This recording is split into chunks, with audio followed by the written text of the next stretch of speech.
dois alvéolos, um capilar alveolar e o sangue passando constantemente. Aqui as hemácias passando e vão captar quem? O oxigênio que deve estar chegando nessa região e transportar esse oxigênio. E elas estão trazendo o quê? Estão trazendo CO2 aí para ser transportado de volta para o alvéolo e aí no processo respiratório a gente elimina. Então veja aqui um capilar alveolar, o alvéolo, então toda vez que a gente inspira, veja, vamos inspirar, o oxigênio vai entrar, que são as bolinhas verdes. E aí muitos dos oxigênios são transportados aqui para as hemácias. Na expiração, libera o CO2, veja como a gente expira muito mais CO2. Inspira o oxigênio, e aí eu vou ter mais CO2 aqui, eu vou, veja, expirar grandes quantidades de CO2, mas eu também expiro oxigênio também, tá bom?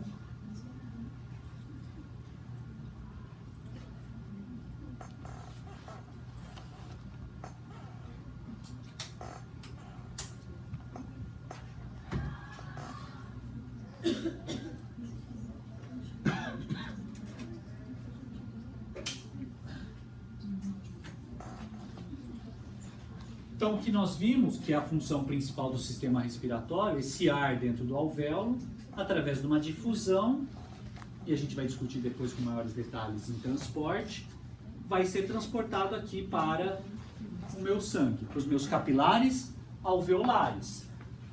Então, ele vai ser transportado através, ele vai percorrer um trajeto que envolve a membrana alveolar, meu espaço intersticial e minha endotélio capilar, tá? Atingindo então o plasma. E aí aqui eu tenho uma hemácia que também vai ter que ter um transporte para dentro da minha hemácia. Tá? Lembrando que aqui eu tenho o alvéolo, tenho ar dentro do alvéolo, mas eu tenho uma película de água chamada da interface ar e líquido. E para diminuir essa interface eu tenho a presença do surfactante, que, como eu comentei, ele é um detergente biológico, esse surfactante. Tá? E ele vai, então, como função, reduzir essa tensão superficial, que é essa tendência do meu alvéolo de diminuir de tamanho. Tá? Ele é formado, então, de estruturas proteicas, então, a principal função, a principal componente é chamado de dipalmitoilfosfatidilcolina, que é uma lipoproteína. Tá? Veja, não precisam decorar esse nome, não vou pedir. O surfactante é formado por completo. Não vai cair isso. Tá? Se cair, não fui eu que preparei a prova. Vamos supor que eu morra. E alguém vai vir dar a prova para vocês preparem, então não fui eu. Vocês não precisam me julgar mal se eu não estiver mais aqui. Mas como que funciona essa função do surfactante? Então veja. Depois eu passo os slides para vocês terem isso. Então aqui eu tenho os alvéolos. Perceba que nós temos alvéolos de tamanhos diferentes. Tá? E é importante que vocês saibam que a pressão dentro do alvéolo tende a ser equalizada. Então, independente do tamanho do alvéolo, eu vou ter as mesmas pressões. Tá? Bom, se eu não tenho o surfactante, olha o que acontece com os alvéolos. Eles colapsam. Tá? Que é o que acontece nas pessoas que nascem antes, nos prematuros, que não tem o surfactante, precisa ter um surfactante exógeno durante um período de tempo. Até que as células, chamadas de pneumócitos tipo 2, estejam maturadas de maneira adequada e passam a secretar surfactante. Tá? Bom, mas como funciona isso então? Então imagina que eu tentei montar um esquema para tentar tornar mais fácil o entendimento. Então imagina que você tem um tubo em Y, certo? E você tem dois balões aqui de festa nas extremidades. E aí você desistiu da odontologia e vai querer criar um ambiente para festas infantis. É porque é mais rentável do que a odontologia, né? Dá mais dinheiro, de maneira mais rápida, não precisa estudar tanto. Simplesmente, e aí você tem uma ideia brilhante. Bom, enquanto o meu concorrente está enchendo uma bexiga de cada vez, eu vou encher duas. Porque eu tive aula de respiratório, eu vi lá que ele falou que se um balão em um tubo em Y, eu vou colocar duas bexigas, quando eu assoprar, eu vou encher os dois balões, não é? Não é isso que você espera que aconteça? Então, se você assoprar, você vai encher os dois balões. Certo? Mas e se eu disser que é isso que acontece? E você vai só perder. Enquanto ele está enchendo um de cada vez, você está tentando encher dois, e na verdade, o que acontece é isso. Veja, eu não comentei com vocês qual que era o volume que tinha aqui dentro desse balão. Eu estou dizendo que são dois balões iguais, em textura, tá? Mesmo material. Mas eu não comentei o volume que eu tinha aí dentro do balão. Tá? Mas é isso que acontece. Se você assoprar ar aqui nesse tubo em Y, você vai ter um balão vai encher e o outro não vai encher. Ou um vai encher muito mais do que o outro. Tá? Não vai ser de maneira igualitária, como você imaginou que acontecesse. Bom, vamos pensar numa outra situação. Você tem...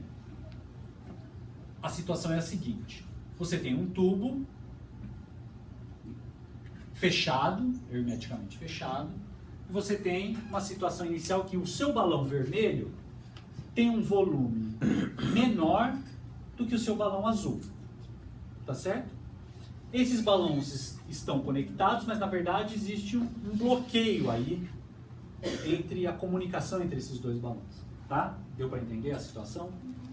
E não existe influência externa aqui, vamos pensar. Tá bom? Se eu liberar essa conexão, talvez era isso que devesse acontecer, não é? Onde aquele balão que tinha um volume menor, ele vai aumentar de tamanho, ao passo que aquele que tinha um volume maior vai diminuir de tamanho, não é? Atingindo o equilíbrio. E como isso acontece? Na verdade, não. Nada disso vai acontecer. O que acontece é isso. Se essa situação inicial, eu tenho um balão de um volume menor, vermelho, do que um balão azul de volume maior.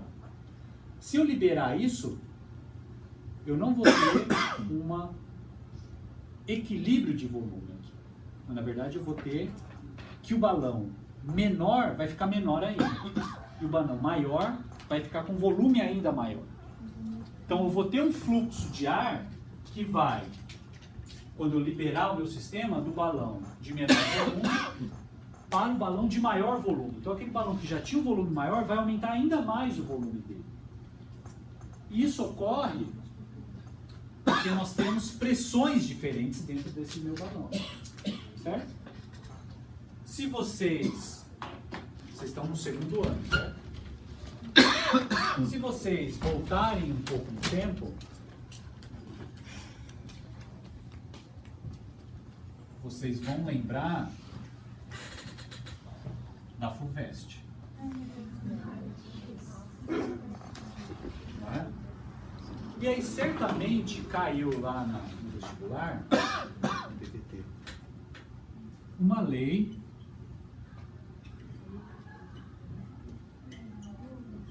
não é? Caiu ou não caiu? Não é? Onde tinha uma relação que pressão e volume apresentava esse comportamento, não é? Mas veja, nós estamos falando de um sistema, não precisa saber N nem o R aqui, certo?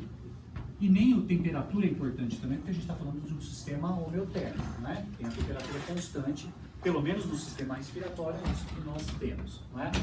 Então, nós vamos ter uma situação em que pressão é inversamente proporcional a volume.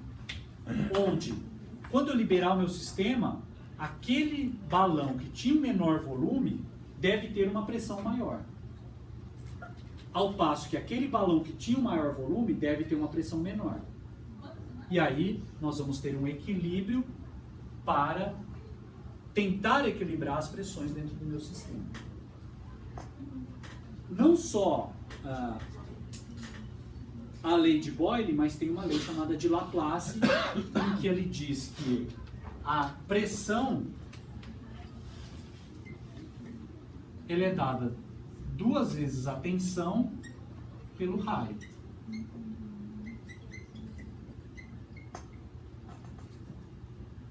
Certo? Para eu manter uma pressão constante, ou para eu variar a pressão, eu vou ter que variar o raio também do meu sistema, para manter uma tensão constante dentro dos meus alvéolos. Quem vai combinar isso é a presença do surfactante. Porque vocês concordam comigo que dentro do pulmão eu não vou ter alvéolo? E eu comentei com isso quando eu mostrei a primeira foto em que eu tinha os meus alvéolos. Eu tenho alvéolos de tamanhos diferentes, certo? Dentro do meu pulmão.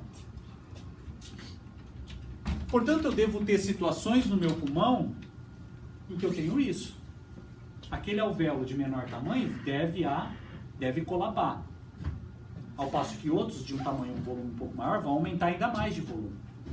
Isso não ocorre devido ao surfactante, que reduz essas forças de colapamento do meu pulmão, quebrando a chamada tensão superficial, tá? Então o que vai acontecer agora, aquele tubo em Y com os dois balões, esse tubo pode ser um bronquíolo com dois alvéolos. Se eu não tenho surfactante, a hora que eu vou entrar ar no meu sistema, aquele balão que tinha um volume menor vai colapar. E aquele balão que tinha um volume maior vai aumentar ainda mais. Com o surfactante, eu vou expandir os meus alvéolos de maneira equalitária. Óbvio que não de mesmo tamanho, né? Porque são alvéolos de tamanhos diferentes. Mas a pressão dentro deles vai se tornar equalitária, tá? Impedindo o quê? O colapamento de alvéolos. Porque se eu tiver colapamento de muitos alvéolos, eu vou ter uma dificuldade respiratória. E aí eu vou ter áreas chamadas de atelectasia, que é colapamento de alvéolos, tá? E aí eu tenho um desconforto respiratório muito grande. Uma situação muito clara onde a gente tem colapamento de alvéolo é quando eu vou romper a relação que existe entre alvéolo e caixa torácica. Existe uma relação muito íntima entre alvéolo e a caixa torácica. Se essas forças se desestabilizarem, se eu tiver uma perfuração no tórax, por exemplo, num fenômeno chamado pneumotórax, cada um assume a sua função. Então, o pulmão colaba, porque pode ter o quanto for de surfactante também, tá? E a caixa torácica vai expandir. Para eu reexpandir o meu alvéolo, eu preciso fazer uma pressão positiva. Então, eu preciso colocar no ventilador mecânico para o alvéolo expandir. A gente não tem força suficiente para expandir o alvéolo pulmonar. Tá bom? E como que funciona essa tensão superficial? O que seria essa tensão superficial, na verdade? Né? Então, a tensão superficial são forças que são geradas a partir de uma interação ar e líquido. Então veja, esse inseto aqui, caminhando na água. É óbvio que o inseto tem um peso que não rompe essa tensão superficial. E nós temos uma interface ar e líquido, não é? E ele é capaz de caminhar onde ele não rompe essa tensão superficial. Um outro experimento que vocês podem demonstrar a tensão superficial é se vocês pegarem uma agulha, não muito pesada, obviamente, colocar numa bacia com água e colocar a agulha ou alfinete na superfície da água. Se esse alfinete não for pesado o suficiente para romper essa tensão superficial, portanto essa interação ar e líquido, ele vai boiar, certo? Se você pingar detergente, você rompe essa interação ar e líquido. E o que acontece com o alfinete? Afunda. Se você estiver vendo esse inseto e pingar detergente na água, o que vai acontecer? Ou ele vai voar ou ele afunda. Ele não consegue ficar nessa interface ar e líquido aqui. Tá bom?